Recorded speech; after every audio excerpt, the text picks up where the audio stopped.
நீலகிரி மாவட்டம் பந்தலூர் அடுத்த ஐயங்கொல்லி பகுதியில் முகாமிட்டிருக்கும் புல்லட் யானையை மயக்க ஊசி செலுத்தி பிடிக்கும் பணியில் வனத்துறையினர் ஈடுபட்டிருக்கிறார்கள்.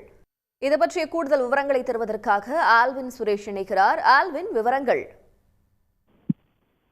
சேரம்பாடி சுற்றுவட்டார பகுதிகளில் கடந்த ஓராண்டு காலமாகவே இந்த புல்லட் என்கிற காட்டு யானையானது இந்த பகுதியில் குறிப்பாக சேரம்பாடி, கொளப்பள்ளி, சின்கோனா போன்ற பகுதிகளில் 35க்கும் மேற்பட்ட வீடுகளை சேதப்படுத்தி வந்தது.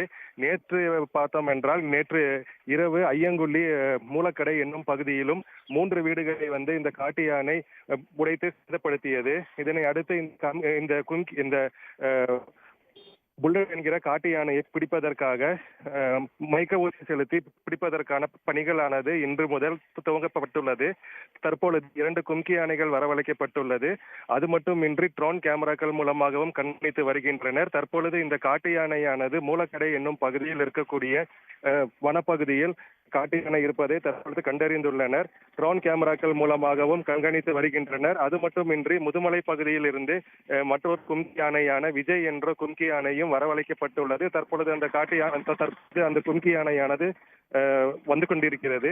அதன் பின்னரே இந்த யானைக்கு மயக்க ஊசி செலுத்தி பிடிப்பதற்கான நடவடிக்கைகளை மேற்கொள்ளப்படும் என வனத்துறை அதிகாரிகள் தெரிவித்தனர். அது மட்டுமின்றி தற்பொழுது 75க்கும் மேற்பட்ட வன ஊழியர்கள் இந்த ஐயங்குள்ளி சுற்று வட்டார பகுதிகளில் அந்த காட்டு யானையை கண்காணிக்கும் பணியானது தற்பொழுது தீவிரமாக நடைபெற்று வருகிறது. தங்களுடைய விவரங்களுக்கு நன்றி ஆல்வின் சுரேஷ். உடனுக்குடன் செய்திகளை தெரிந்து கொள்ள சன் நியூஸ் பெல் ஐகானை கிளிக் பண்ணுங்க.